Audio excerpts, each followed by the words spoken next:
গেছে। প্রশাসনের এত ক্ষমতা, বাঁচাই দেন রে, বাঁচাই দেন। জিজ্ঞাসা করছিলেন আটকায় রাইকে প্রশাসন, এরা কয় প্রশাসন এই। আর ডাক্তার কিরকম, ডাক্তার কিরকম, রুগী বাঁচবে না, রুগীর রিস্ক নিতে পারতেছে না। আরে বাঁচা মারো তো আল্লাহ রাতে, ও তো ট্রিটমেন্ট নিতে পারতো। ট্রিটমেন্ট নেছে ডাক্তার, ডাক্তার ট্রিটমেন্ট নেছে, নেছে ডাক্তার কষাই কোন চিকিৎসা দিনি। ডাক্তারে কোন চিকিৎসা দিনি, ডাইরেক্ট কইছে যে বাচ্চা বাঁচবে না, খালি একটু চিকিৎসা দিয়েছে যে বাঁচবে না।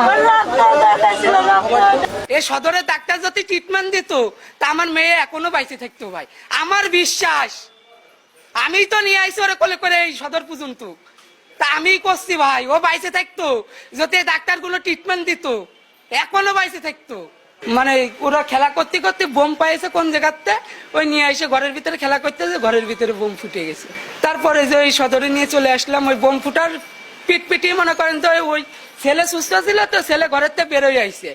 বেরোয় আসলে এবার লোকজন দৌড়ে যায় ঘরের ভিতরে, দেখতেছে যে ঘরের ভিতরে কিটা কিটা আছে। দুটোই মেয়ে ছিল ঘরের ভিতরে, ওই ছেলে আর ওই মেয়ে ছিল, আর ওই বাচ্চাটা ঘুমাইছিল খাটের উপরে। ওর কোনো ক্ষয়ক্ষতি হয়নি, খালি ওই মেয়েটার মনে করেন যে বেঁকে দাও, ও রাতেই মনে হয় বোম ছিল। আমার বিশ্বাস ভাই, বিশ্বাস করেন, এতে আত্মাকেরও দোষ আছে।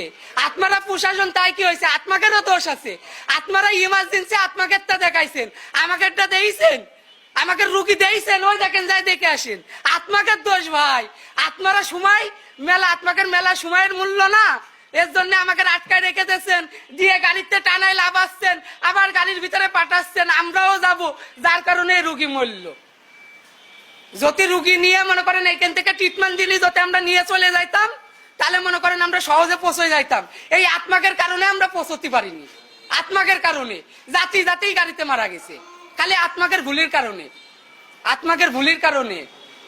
হ্যাঁ ভাই, না এখনো এই পৃথিবীতেও থাকে, এখনো থাকে। কি হয়েছে ওর যায় দেখেন, ভালো করে যায় দেখেন, ওর কিচ্ছু হয়নি। কি হয়েছে, রক্ত শূন্য হয়েছে, যার কারণে মারা গেছে, রক্ত শূন্যতার কারণে।